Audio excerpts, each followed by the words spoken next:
హన్మకొండ జిల్లా నడిగుడ మండలం వెంకటేశ్వరపల్లి గ్రామంలో తొలి విడత గ్రామ పంచాయతీ ఎన్నికలో బీఆర్ఎస్ అభ్యర్థి 274 ఓట్ల మెజారిటీతో పెండ్యాల మహేందర్ రెడ్డి గెలుపొందారు. ఆయన మాట్లాడుతూ తనకు ఓటు వేసి గెలిపించిన గ్రామ ప్రజలకు కృతజ్ఞతలు తెలుపుతూ గ్రామ ప్రజలకు ఒక సేవకుడిగా పనిచేస్తానని తెలిపారు.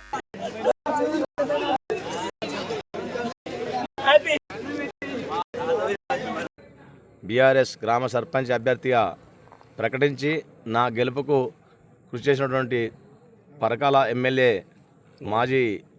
మాజీ ఎమ్మెల్యే చల్ల ధర్మారెడ్డి గారికి ముఖ్యంగా నా హృదయపూర్వక నమస్కారాలు తెలియజేస్తున్నాను. వారి సహాయంతో గ్రామాన్ని అనేక అభివృద్ధి కార్యక్రమాల్లో ముందుకు తీసుకెళ్తానని కోరుచున్నాను. జై బీఆర్ఎస్ గ్రామ సర్పంచ్ అభ్యర్థి నన్ను బరిలో తీసినటువంటి అందరినీ కలుపుకొని పోయే విధంగా నేను పట్టుదలతో కృషి చేయడాన్ని కోరుచున్నాను. నా గెలుపుకు ముఖ్యంగా సహకరించినటువంటి పద్మశాలి కులస్తులకు కానీ ఇతర కులస్తులకు కానీ యాదవ మున్నూరు కాపు ఆహారశాలు కష్టపడినటువంటి మా వెంకటేశ్వర్లపల్లె ప్రజలందరికీ నా యొక్క పాదాభివందనం తెలియజేస్తున్నాను.